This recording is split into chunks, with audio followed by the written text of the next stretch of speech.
Welcome to my science planet my dear children.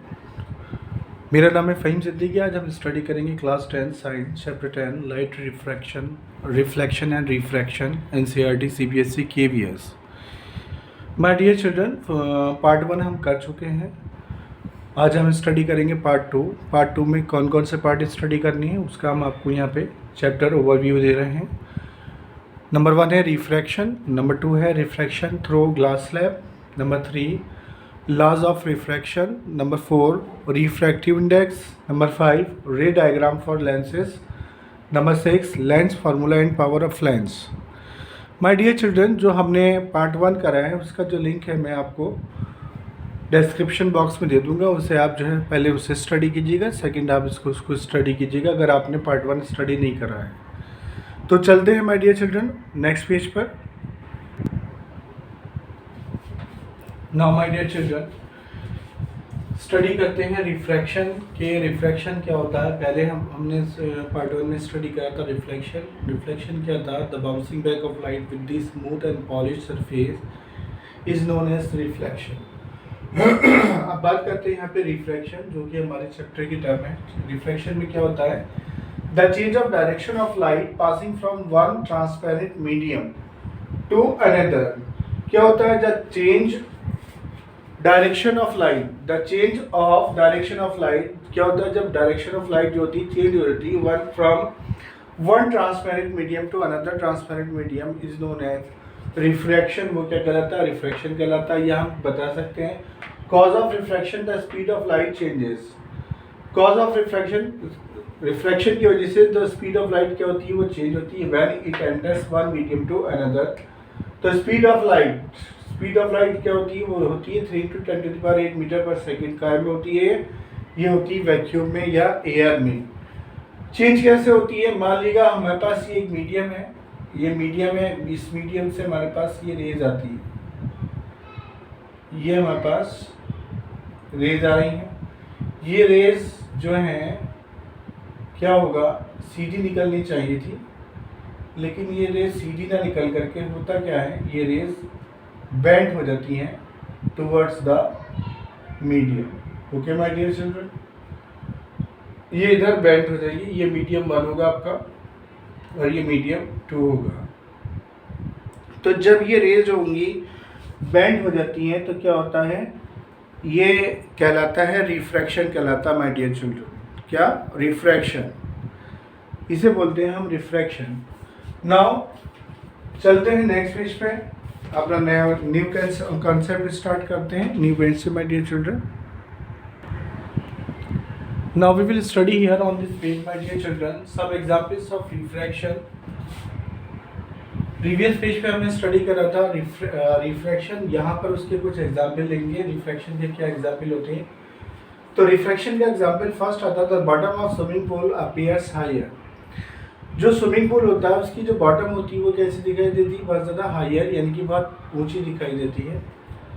A pencil partially immersed in water appears to be bent at the surface of water and air. यानी कि अगर हम कोई glass लेंगे, glass में अगर हम मान लीजिए ग्लास है, ग्लास में अगर हम पेंसिल डाल देंगे या अपनी उंगली डालेंगे, तो उंगली डालने के बाद जो ये हमारी जो फिंगर होगी वो उसका साइज बजाय सीधे ना निकल करके, ऐसे ना निकल करके ये वो इस तरह से दिखाई देगा, हमें कटा हुआ से दिखाई देगा। जैसे ब्लैक मैजिक होते हैं, ब्लैक मैजिक में विमेंस की गर्दन कटी हुई दिखाई देती है, तो वो गर्दन जो काटी जाती है वो गर्दन कटी हुई नहीं होती है, बल्कि वो क्या होता है, ड्यू टू रिफ्रैक्शन होता है। उसमें क्या, दो मीडियम आ जाते हैं, एक मीडियम ग्लास का होता है और एक मीडियम जो होता है हमारे पास एयर का होता है my dear children.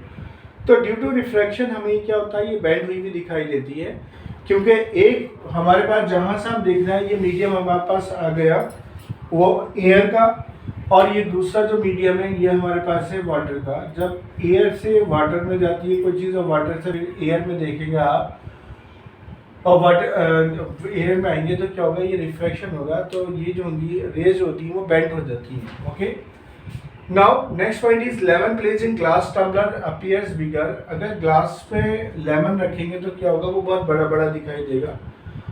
Point number 4, letters of a book appears to be raised when seen through a glass layer. अगर किसी बुक के ऊपर हम ग्लास स्लेब रख देंगे तो क्या होगा, उसके लेटर हमें बड़े बड़े दिखाई दे देंगे। या हम क्या करेंगे, ग्लास लेंगे, ग्लास में अगर हम 5 रुपए का 10 रुपए का सिक्का डाल देंगे तो सिक्के की जो जो क्वाइस होगा उसकी जो सरफेस होगी बहुत ज़्यादा अपेरेंट दिखाई देगी, यानी कि ऊपर को हमें उपरावा दिखाई देगा, बल्जिंग स्टेट दिखाई देगी। Okay my dear children, now चलते हैं नेक्स्ट पेज पे, अपना न्यू कंसेप्ट स्टार्ट करते हैं from the new page my dear children. Now my dear children we will study here refraction through glass slab. Refraction through glass slab कैसे होता है, suppose that कि अगर हम ये ग्लास स्लैब लेते हैं, ये ग्लास स्लैब है हमारे पास PQRS, हमने ग्लास स्लैब लिया। इस ग्लास स्लैब से ये हमारे पास एयर का मीडियम है, एयर के मीडियम से हमारे पास एक इंसिडेंट रे आती है और ग्लास स्लैब पे पड़ती है। ग्लास स्लैब पे पड़ने के बाद वो क्या हो जाती है, बेंड हो जाती है टुवर्ड्स द नॉर्मल। ये हमारा नॉर्मल है। एक्चुअल में ये अगर लाइन जाती, जो रे जा रही थी हमारे पास, तो वो सीधी जानी चाहिए थी माय डियर चिल्ड्रन, लेकिन हम आपको यहाँ पे दिखा रहे हैं, इमेजिनरी लाइन दिखा रहे हैं, क्योंकि हमारा मकसद है इस चीज़ को बेंड करके दिखाना, इसकी जो स्ट्रेट लाइन भी दिखाना कि कैसे जाएगी ये। तो यहाँ पर ये बेंड हो जाएगी, कहाँ, टुवर्ड्स द नॉर्मल ये बेंड हो जाएगी और सीधी चली जाएगी ऐसे। अब जहाँ ये ग्लास से ग्लास में फिर ये रे चलेगी आगे, ग्लास से टकराएगी, ग्लास से फिर से ये एयर में आएगी माय डियर चिल्ड्रन।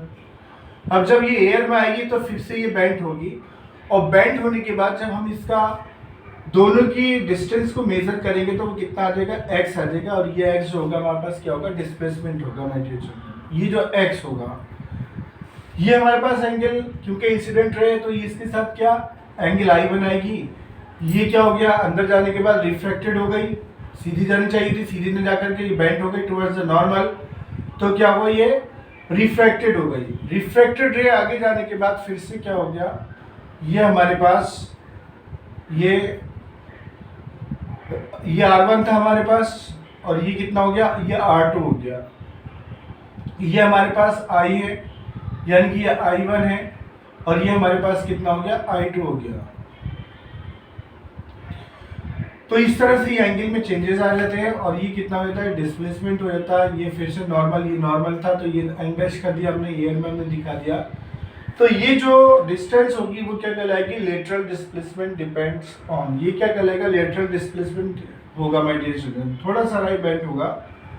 इसमें क्या होता है, इसमें 2 पॉइंट होते हैं। Number 1 refractive index of glass, ये हम अगले पेज पे स्टडी करेंगे कि ग्लास का रिफ्रैक्टिव इंडेक्स क्या होता है क्या नहीं होता। Refractive index of glass. Number 2 thickness of glass slab. तो रिफ्रैक्टिव इंडेक्स ऑफ ग्लास, ये रिफ्रैक्टिव इंडेक्स ऑफ ग्लास, इसके बारे में हम ये स्टडी करेंगे। रिफ्रैक्टिव इंडेक्स ऑफ ग्लास होता है और ये इसकी थिकनेस होती है कि थिकनेस इसकी कितनी होगी, इसकी मोटाई कितनी होगी। ये जो ग्लास है, इस ग्लास की मोटाई कितनी है, ये आपके आ गया थिकनेस। तो इसके बारे में हम स्टडी करेंगे my dear children on next page. तो चलते हैं नेक्स्ट पेज पे। नाउ लॉज ऑफ रिफ्रैक्शन, क्या होता है laws of refraction my dear friend, my dear student. The incident ray, the refracted ray and the normal to the interface of two transparent media at the point of incidence all lie on the same plane. The incident ray, the refracted ray and the normal, ये सब क्या होते हैं, all lie on the same plane। यानी कि अगर हमारे पास कोई मीडियम 1 है, मीडियम 2 है, अगर हम यहाँ पर एक लाइन ड्रॉ कर दें तो ये अगर लाइन आने वाली होगी बाहर से, यानी कि ये कौन सी होगी, इंसिडेंट रे होगी, तो ये जब जाएगी यहाँ से तो ये सीधी निकल जाएगी ऐसे। तो ये क्या होगी, ये इसके साथ कौन सा एंगल बनाएगी, आई का एंगल बनाएगी। तो ये incident ray, refracted ray and normal, ये हमारे क्या नॉर्मल, ये सब क्या होंगे, all lie in a same plane. ये कह रहा है माय डियर चिल्ड्रन। तो क्या होता है लॉज ऑफ रिफ्रैक्शन, क्या होता है, incident ray, refracted ray and the normal to the interface of two transparent media. दोनों कैसे होंगे, ट्रांसपेरेंट मीडिया होगा, या तो एयर टू वाटर या air to glass. At the point of incidence, जो पॉइंट ऑफ इंसिडेंस कौन सा होता है, ये जो होता है हमारे पास पॉइंट ऑफ इंसिडेंस होता है, point of incidence. Point of incidence होता है all lie on the same plane, ये क्या होता है एक ही प्लेन में लाई करते हैं। उसके बाद बात आती है स्नेल्स लॉ की। स्नेल्स लॉ अक्सर एग्जाम में पूछा जाता है माय डियर चिल्ड्रन, बहुत ज़्यादा इंपॉर्टेंट है, इसको आप जो है लर्न कर लीजिएगा। है कुछ नहीं इसमें, आप बताइए the ratio of sine of angle of incidence to the sine of angle of refraction. जो sine of angle of incidence होता है, sine of angle of refraction का जो रेशियो होता है वो क्या होता है, ऑलवेज कांस्टेंट होता है। क्या होता है, एक कांस्टेंट होता है। उसे हम क्या बोलते हैं, for a light of given colour and for a given pair of media, given pair of medium, तो क्या होता है वो कांस्टेंट होता है। इसे हम क्या बोलते हैं, स्नेल्स लॉ बोलते हैं। फिर से देख लीजिएगा एक बार, the ratio of sine of angle of incidence to the sine of angle of refraction is constant for a light of given color and for a given pair of medium is known as Snell's law। या हम कह सकते हैं when the ratio of sin of angle of incidence and sin of angle of refraction is constant, that law is known as Snell's law for a given color and for a given pair of media। तो आप इस तरह भी दे सकते हो, with the help of the formula you can give the definition my dear children। okay, ये आगे हमारे पास ये रिफ्लेक्टेड रे हो गई हमारे पास जो है, तो ये इंसिडेंट थी, ये रिफ्लेक्टेड हो गई। ये आगे हमारे पास ये साइन आई था और ये हमारे पास साइन आर हो गया। चलते हैं नेक्स्ट पेज पे माय डियर चिल्ड्रन। नाउ चलते हैं रिफ्रैक्टिव इंडेक्स पर। रिफ्रैक्टिव इंडेक्स क्या होती है my dear children? Refractive index कैसे दिखाते हैं, हम ऑलवेज एन से दिखाते हैं। रिफ्रैक्टिव इंडेक्स होती क्या, आप बताएंगे the ratio of speed of light in a given pair of medium. तो स्पीड ऑफ लाइट जो होती है किसी एक पेयर ऑफ मीडियम में जो होती है, वो उसका जो रेशियो होता है वो क्या कहलाता है, रिफ्रैक्टिव इंडेक्स कहलाता है। जैसे n इक्वल होता है velocity of light in medium 1 upon velocity of light in medium 2, तो 1/2 या जगह v1/v2। इसको हम कैसे बताते हैं, n21 जो होगा वो काई होगा v1/v2। हम इसे कैसे स्टडी करेंगे कि वेलोसिटी ऑफ जो है रिफ्रैक्टिव इंडेक्स क्या है in comparison of v2 with respect to v1। क्या होगा, v2 का जो है स्पीड ऑफ लाइट कितनी होगी with respect to the v1, और n21 कितना होगा velocity of light in medium 2 1 में, यानी कि इसमें कितनी होगी, तो क्या बताएंगे v1 with respect to v2 होगी इसकी लाइट। क्या होता है v2 with respect to v1, v1 with respect to v2।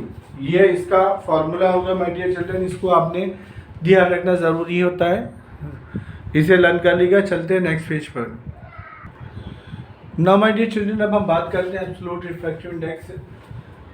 Absolute refractive index कितनी होती है इसके बारे में बात करते हैं, तो आप बताएंगे, इसको भी एन से बताते हैं आप एब्सोल्यूट रिफ्रैक्टिव इंडेक्स को। तो क्या जाएगा, refractive index of a medium with respect to vacuum.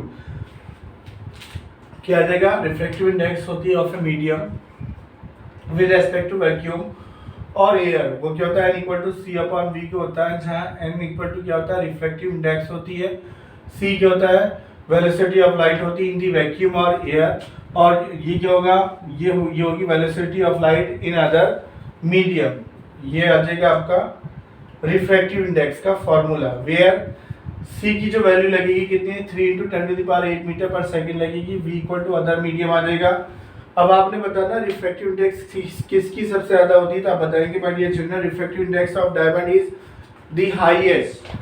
सबसे ज़्यादा रिफ्रैक्टिव इंडेक्स अगर किसी की होती है तो वो किसकी होती है, वो डायमंड की होती है, और वो कितनी होती है, 2.42। ये क्या होती है, रिफ्रैक्टिव इंडेक्स होती है डायमंड की, जो कि सबसे ज़्यादा होती है माय डियर चिल्ड्रन। नाउ अब चलते हैं नेक्स्ट पेज पे to understand a new concept here.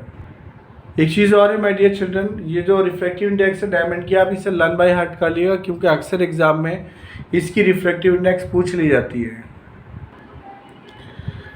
Now बात करते हैं ऑप्टिकली डेंसर मीडियम और ऑप्टिकली रेयरर मीडियम के। डेंसर मीडियम क्या होते हैं और रेयरर मीडियम क्या होते हैं, ये हमें आना चाहिए। तो क्या होता है, आउट ऑफ 2 मीडियम, 2 मीडियम होते हैं माय डियर स्टूडेंट, मीडियम 1 होता है, मीडियम 2 होता है। तो आप बताएंगे out of 2 medium the medium highest value of refractive index is known as denser medium. जो हाईएस्ट वैल्यू होती है रिफ्रैक्टिव इंडेक्स की वो क्या कहलाता है, डेंसर मीडियम कहलाता है। ऑप्टिकली रेयरर मीडियम क्या होता है, out of 2 given medium The medium with lower value of refractive index is known as rarer medium.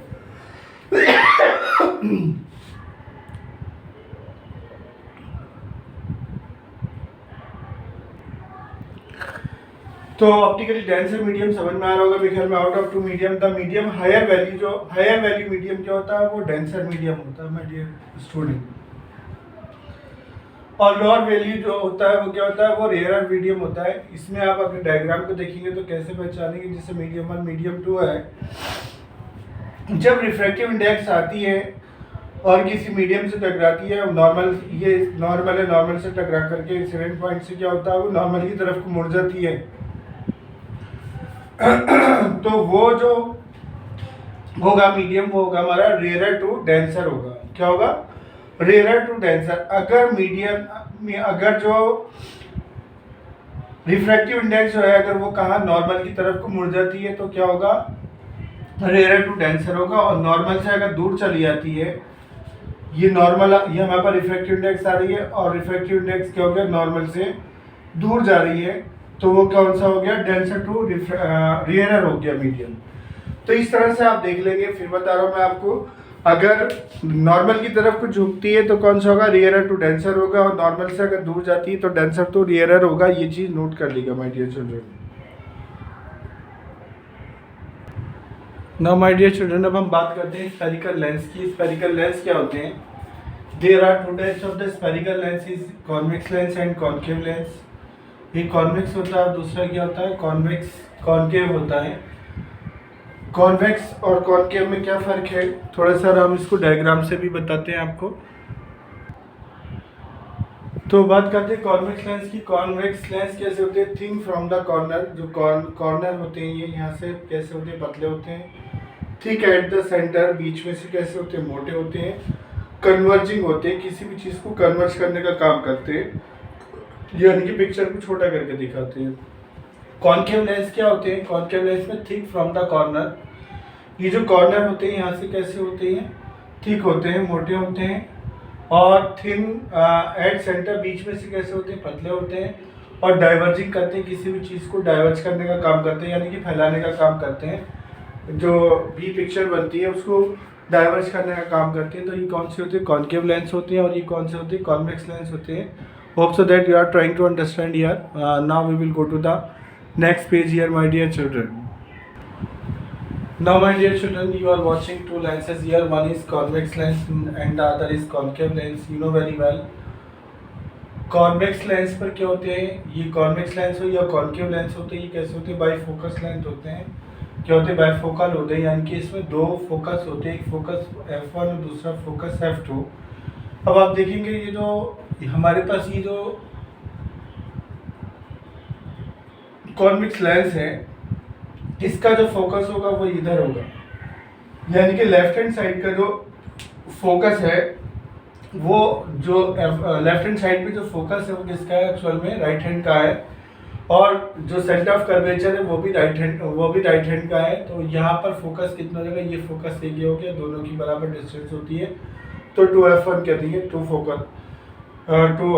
Focus का कितना होता है, 2 टाइम्स होता है. ऐसे ही यहाँ पर अगर हम देखेंगे राइट साइड में जाएंगे तो राइट साइड का जो फोकस होगा वो एक्चुअल में क्या होगा, वो लेफ्ट साइड का होगा. कितना होगा, लेफ्ट साइड का फोकस होगा. और ये लेफ्ट साइड का ही क्या होगा, सेंटर ऑफ कर्वेचर होगा. और ये कितनी डिस्टेंस पर रखा होगा, 2F2 पर रखा होगा, यानी कि डबल होगा फोकस दूरी के, 2 टाइम्स होगा. ऐसे ही क्या होता है हमारे पास, ये कॉन्केव लेंस आ जाएगा. कॉन्केव लेंस में क्या होता है, कॉन्केव लेंस का जो फोकस होगा लेफ्ट का लेफ्ट में ही होगा और राइट का राइट में ही होगा. जिससे यहाँ से लेके यहाँ तक की जो डिस्टेंस होगी वो क्या होगी, ये फोकस है. और यहाँ से लेके यहाँ तक की जो डिस्टेंस है वो क्या है, सेंटर ऑफ कर्वेचर है.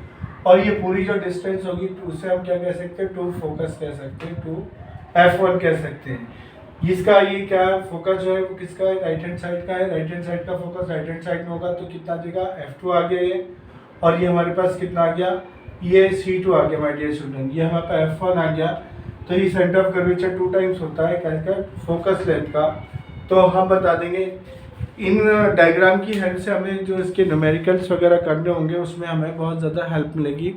Kindly keep it in your mind my dear children. So my dear children, rules for image formation by convex lens में पहला रूल आता है, फर्स्ट रूल आता है वहाँ पर क्या, a ray of light passing through the focus. जब कोई रे ऑफ लाइट जो होती है वो कहाँ से होती है, पासिंग थ्रू होती है द फोकस, इस फोकस से होकर जाती है, will emerge parallel to principal axis. तो क्या होगी, वो पैरेलल हो जाएगी, कहीं के प्रिंसिपल एक्सिस के पैरेलल हो जाएगी, हमारे पास प्रिंसिपल एक्सिस जा रहे हैं। आफ्टर रिफ्रैक्शन, रिफ्रैक्शन के बाद क्या होगी, प्रिंसिपल एक्सिस के पैरेलल हो जाएगी। नाउ चलते हैं रूल नंबर सेकंड पर।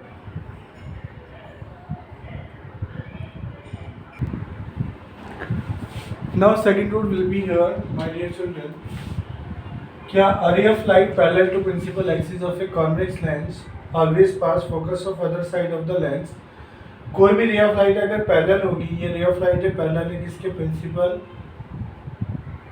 एक्सिस के पैरेलल है, तो क्या होगा, convex lens always pass focus of other side of the lens. तो कॉन्वेक्स लेंस होगा, ये कॉन्वेक्स लेंस से पास करेगा focus of other side of the lens, दूसरी साइड में इसके उसको पास कर देगा।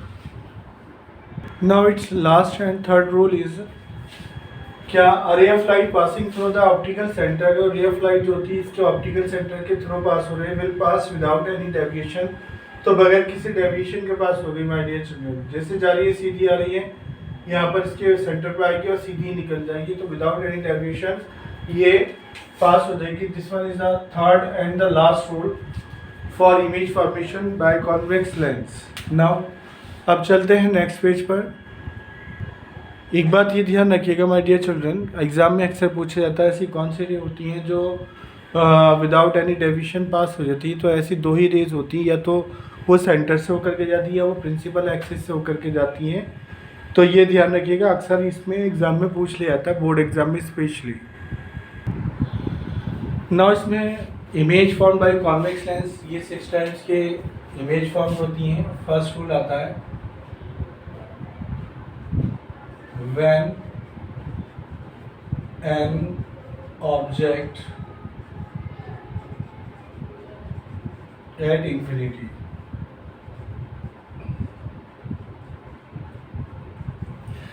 जब कोई ऑब्जेक्ट इन्फिनिटी पर रखा होता है तो इमेज कैसे बनती है उसके बारे में बात करते हैं। कोई ये इन्फिनिटी से इसकी रेज आ रही हैं, इन्फिनिटी से रेज आ रही हैं, लेंस से स्ट्राइक आउट करती हैं और कहाँ चली जाती है, इधर आ जाती है, मिल जाती है। 2 या मोर रेज हैं ऐसे ही आ रही हैं, तो प्रिंसिपल एक्सिस के पैरेलल होती है, यहाँ मिलती हैं और मिलने के बाद क्या होता है, यहाँ पर ये बनाती है पॉइंट साइज इमेज। तो इमेज की जो है कैरेक्टरिस्टिक क्या होगी, पोजीशन कैसे बनेगी माय डियर चिल्ड्रन, F2 होगी, नेचर क्या होगी, रियल और इन्वर्टेड होगी, साइज कैसा होगा, पॉइंट साइज इमेज होगा इसका। Okay my dear children. उसके बाद हम केस डिस्कस करते हैं, when an object at beyond C, at beyond C, यानी कि सी से सेंटर ऑफ कर्वेचर से थोड़ा पीछे है, तो कैसे इमेज बनेगी उसके बारे में डिस्कस कर लेते हैं। Now rule number second study करते हैं। मैंने ऑब्जेक्ट एट बियॉन्ड सी, जब कोई ऑब्जेक्ट होता है सी के पीछे रखा होता है, मान लो कोई ऑब्जेक्ट है बियॉन्ड सी है, पीछे है, यह प्रिंसिपल एक्सिस के पैरेलल चलेंगे रेज जो आएंगी, और ये जो जाएगी फोकस से होकर के जाएगी माय डियर चिल्ड्रन के सेंटर से, सेंटर के बाद ये फोकस से होकर के जाएगी। तो इस तरह से ये इमेज डायग्राम बनेगा। तो ये आएगा when an object at beyond C, तो क्या होता है, इस तरह से इमेज बनेगी, और ये कहाँ बनेगी, C2 पे बनेगी फोकस के, और C2 के बीच में बनेगी फोकस और C2 के। अगर बियॉन्ड सी पीछे, सी के पीछे रखा है तो इमेज कैसी होगी, इमेज होगी बिटवीन F2 एंड C2। ये हमारा F2 आ जाएगा और ये C2 आ जाएगा। उसके बाद नेचर कैसी होगी, रियल और इन्वर्टेड होगी। ये कैसी है, जो इमेज ये है वही है, रियल है लेकिन कैसी, इन्वर्टेड है। ये सीधी इमेज है, ये कैसी, इन्वर्टेड है। साइज कैसा होगा, डिमिश्ड, छोटा साइज होगा इसका माय डियर चिल्ड्रन। नाउ चलते हैं रूल नंबर 3 स्टडी करते हैं। Now third point is image form by convex lens. वो कैसे होगी, व्हेन ऑब्जेक्ट एट C1, जब ऑब्जेक्ट होगा वो C1 पर रखा होगा तो इमेज कहाँ पर बनेगी, C2 पे बनेगी माय डियर चिल्ड्रन। तो पहली रेज हो जाएगी कि प्रिंसिपल एक्सिस के पैरेलल निकल जाएगी, इसके लिए फोकस के थ्रू करके जाएगी अकॉर्डिंग टू रूल्स। तो ये क्या आ जाएगा, C2 पर आके बनेगी। इमेज की प्रॉपर्टी कैसी होगी, पोजीशन एट C2 पर होगी, नेचर कैसी होगी, रियल और इन्वर्टेड होगी, साइज कैसा होगा, सेम साइज होगा जो साइज इस ऑब्जेक्ट का होगा और वही होगा, सिर्फ फर्क कितना होगा, क्या ये इन्वर्टेड होगी। Okay my dear children, now we will go to the rule number 4। Now our fourth point is when object at F1 and C1, जब ऑब्जेक्ट होगा F1 और C1 के बीच में रखा होगा, ये ऑब्जेक्ट है हमारे पास, तो फर्स्ट रेज जो जाएंगी क्या जाएंगी, पैरेलल जाएंगी बिटवीन द प्रिंसिपल एक्सिस। ये क्या होगा, फोकस होकर के गुजरेगी और दूसरी रेज जो है सेंटर से होकर के जाएगी, C2 पर जाकर के मिलेगी। तो इमेज कैसी फॉर्म होगी, इमेज फॉर्म होगी C2 के बाहर फॉर्म होगी और कैसी होगी, पोजीशन बियॉन्ड C2 यानी कि C2 से दूर जाएगी, नेचर रियल और इन्वर्टेड होगी। कैसी होगी नेचर, जो इमेज का साइज है वही ये होगा लेकिन क्या होगा, इन्वर्टेड होगा। ये घुमा हुआ है साइज, साइज कैसा होगा, एनलार्ज होगा, बड़ा साइज होगा। Now we will go to the fifth rule of this. Now fifth rule आ गया माय डियर चिल्ड्रन कि व्हेन ऑब्जेक्ट एट F1, जब कोई ऑब्जेक्ट होता है F1 पर रखा होता है, ये हमारे पास F1 है तो F1 जो फर्स्ट रेज जाएगी वो पैरेलल एक्सिस के प्रिंसिपल एक्सिस के पैरेलल जाएगी, ये सीधे निकल जाएगी। ओके, इसी के क्या होगा, सेंटर से होकर के जाएगी। तो यहाँ पर जो इमेज का साइज बनेगा वो कैसा बनेगा, बहुत ज़्यादा हाईली एनलार्ज होगा। Okay my dear children, highly enlarge होगा जिसको हम दिखा नहीं सकते हैं। तो पोजीशन कैसे आएगी, एट इन्फिनिटी पोजीशन, इमेज पता नहीं कहाँ बनेगी, इन्फिनिटी पे बनेगी। नेचर कैसे होगा, रियल इन्वर्टेड होगा और साइज क्या होगा, हाई एनलार्ज हो जाएगा। नाउ चलते हैं नेक्स्ट इसके रूल्स पर जो कि 6th रूल है और लास्ट रूल है। Now image form by convex lens में ये हमारे पास 6th रूल है जो कि लास्ट रूल है। इस रूल में क्या है, object is between F and O, जब ऑब्जेक्ट होता है फोकस और ऑप्टिकल सेंटर पर रखा होता है, ये फोकस है और ऊपर रखा है फोकस और इसके क्या है, ओरिजिन पर रखा हुआ है लेंस के, यानी कि सेंटर पर है। तो क्या होता है, इसके बीच में अगर होता है तो जो इमेज बनेगी वो कैसी बनेगी, सेम साइड ऑफ लेंस होगा, सेम पोजीशन कैसी होगी, सेम साइड ऑफ लेंस। और विजुअल नेचर कैसी होगी, ये वहाँ पर ऑब्जेक्ट है, ऑब्जेक्ट को हमने क्या करा, ये इसकी इमेज जाएगी, ये हमारे पास इसके प्रिंसिपल एक्सिस के पहले हमारे पास रे जा रही है, रे आगे को बढ़ी जाएगी तो क्या होगा, फोकस से होकर निकल जाएगी, ये सेंटर से होकर के जाएगी। तो इसका ये जो रे होगी अगर हम इसको लेंगे, इसकी विजनरी लाइन लेंगे तो ये कहीं हमें आगे इस तरह से यहाँ मिलेगी और ये जो जा रही है लाइन ये हमारे पास ये कहीं यहाँ काटेगी आने के बाद, तो जहाँ काटेगी ये इमेज फॉर्म होगी, वहाँ पे इसकी जो इमेज होगी वो ये होगी और ये क्या होगी, बहुत ज़्यादा हाईली एनलार्ज होगी। तो हम बता देंगे पोजीशन कैसे होगी, सेम साइड ऑफ लेंस होगी, नेचर कैसे होगा, विजुअल और इरेक्ट होगा, साइज कैसा होगा, एनलार्ज होगा। नाउ चलते हैं next issue my dear children, study करते हैं अब rules for image formation by concave lens.